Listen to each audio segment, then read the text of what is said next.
Shalom. Renungan kebenaran firman Tuhan hari ini terambil di dalam Injil Matius pasal 26 ayat 47 sampai dengan ayat yang ke-50. Judul renungan hari ini, ciuman pengkhianatan. Dalam Lukas 7, kita diberitahu tentang saat Yesus pergi ke rumah seorang Farisi atas permintaannya.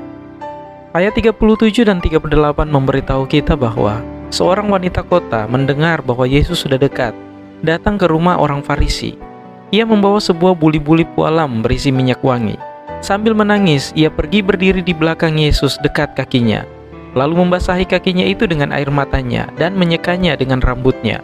Kemudian ia mencium kakinya dan meminyakinya dengan minyak wangi itu. Dalam bacaan hari ini, Yudas menyapa Yesus dengan ciuman pengkhianatan. Tindakan yang sama, dua niat yang sangat berbeda. Kata Yunani yang digunakan dalam dua contoh untuk kata ciuman adalah kata phileo, yang artinya banyak mencium dengan lembut. Kata itu cocok untuk wanita yang di kaki Yesus. Tetapi kata untuk pengkhianatan, tentu saja itulah yang membuatnya menjadi pengkhianat yang sebenarnya. Charles Spurgeon pernah berkata, nama Kristus sering difitnah oleh orang-orang yang dengan lantang menyatakan memiliki hubungan dengan Tuhan, dan kemudian melakukan dosa dengan keji sebagai pemimpin para pelanggar. Pengkhianatan lembut terhadap seseorang yang mengaku memiliki hubungan dekat dengan kita di hati sangat menyakitkan.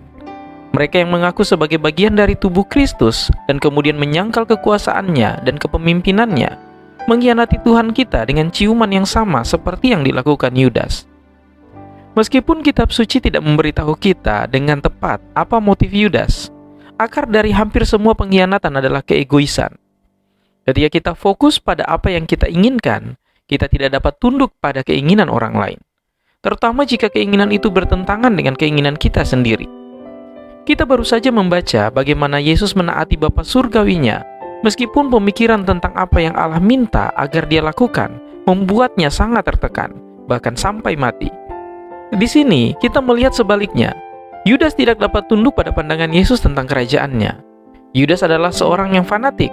Orang-orang fanatik menginginkan pembebasan dari Roma. Mereka menginginkan perang, mereka menginginkan kemerdekaan, dan mereka percaya Mesias akan mewujudkannya. Ketika kebenaran bertentangan dengan keinginannya, Yudas memberontak dan mengkhianati Tuhan. Salah satu pelajaran terbesar yang dapat kita pelajari dari pengkhianatan terhadap Yesus oleh salah satu sahabat terdekatnya adalah pentingnya ketaatan. Ketaatan kita harus menjadi bukan kehendakku, tetapi kehendakmu. Bahkan ketika setiap bagian dari diri kita berteriak bahwa kita tidak mau untuk taat. Ketaatan adalah sebuah tantangan. Jika kita mengaku berbakti dan kemudian berkhianat, ketaatan menjadi sulit dilakukan dan ciuman kita beracun. Mari kita berjuang keras. Mari kita kesampingkan keinginan kita, tetapi inginkanlah akan kehendak Tuhan. Meskipun itu sulit, bahkan ketika kita benar-benar menginginkan hasil lain dari rencana Tuhan. Ketaatan adalah sebuah pilihan. Demikian juga dengan keegoisan. Oleh karena itu, pilihlah dengan bijak. Kiranya Tuhan Yesus menolong dan memberkati kita semua.